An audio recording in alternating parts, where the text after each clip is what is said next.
अस्सलाम वालेकुम। मेरा नाम है फैज़ान शफ़ी। अच्छा, ये तकिए कवर के बंडल आए हुए हैं, बहुत ज़बरदस्त माल है और बहुत ही मुनासिब रेट है इसके। पहले आप इसका माल चेक कर लें, आगे चल के आपको रेट भी बताता हूँ उसके।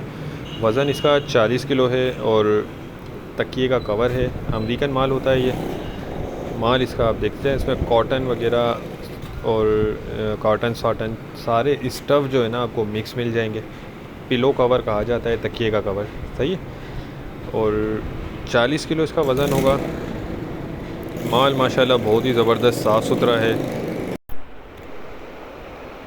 इसमें आपको सादे भी मिलेंगे और प्रिंटेड भी मिलेंगे, दोनों मिक्स मिल जाएंगे। ठीक है, ये देख लें, प्लेन भी होगा, कुछ डिज़ाइन वगैरह वाले भी होंगे, प्रिंटेड भी होंगे और सारे कलर्स वगैरह इसमें आपको मिक्स मिलेंगे। इसमें आपको जोड़ी भी निकल सकती है और सिंगल भी निकलेंगे। ठीक है, बाहर की पैकिंग होती है ये और इम्पोर्टेड होता है, सारा बाहर का होता है। ये यूज्ड है, प्री लव्ड होता है, न्यू नहीं होता। इसमें 19-20 की आपको गुंजाइश रखनी होगी। अच्छा, इसके रेट जो हैं 4000 रुपये बंडल।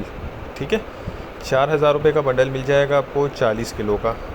बहुत ही ज़बरदस्त माल है और मुनासिब रेट है। ऑर्डर करने का तरीका ये कि स्क्रीन पर नंबर चल रहा है, आप व्हाट्सएप पर कांटेक्ट करके अपना ऑर्डर बुक करवा सकते हैं।